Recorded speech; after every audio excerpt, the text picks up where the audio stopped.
Ala ang manok wa na pud ni kakaon siguro ning mga manukan ni.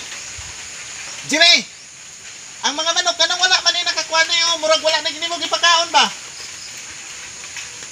Ang mga pato kaha nakakaon ba kaha?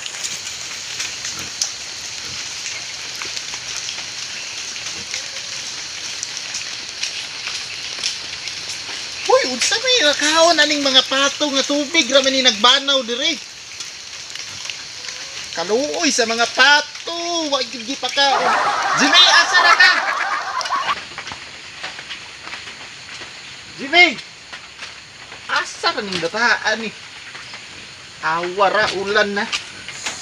Ay, gusig banha diha. Sige, ra makaglaag gani di ka pagkaog hayop. Ko ra magsig pagkaog hayop ani.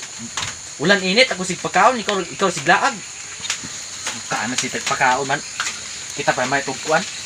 Ya ang sariling pato di ko no. Yawon ako naghurot tronoon ron. Ang gulgulong ko ra para puslan ko na gamay. Sabi tag iya nga magka pagkaon diya. Pato. Ikaw kung kabuwa ka, pag upirit pod kay butarang. Ana lang ba pundo lang, di kasi mo kabak. Hindi pahala mo ng patuha. Di ba ito ako tagayan eh? Kahit magtamong gamay eh. Kanino 12 mo kubok budget mo. Pagtala. Tuka ka mo eh. Maura na imong ipakaon sa pato, kagamay ana. Sus! Magbuot sa kuwa. Magkakaon nga tag-iya ka.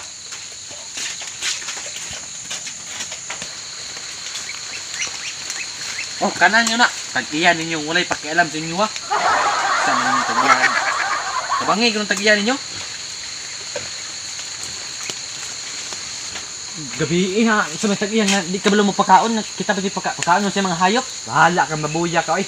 Tag-iya rin magpakaon si Mua. Pasayloan dyan ko di kay, di ko pakanon. Tag-iya rin pakaon si Mua. Bahala kang mabuya ka.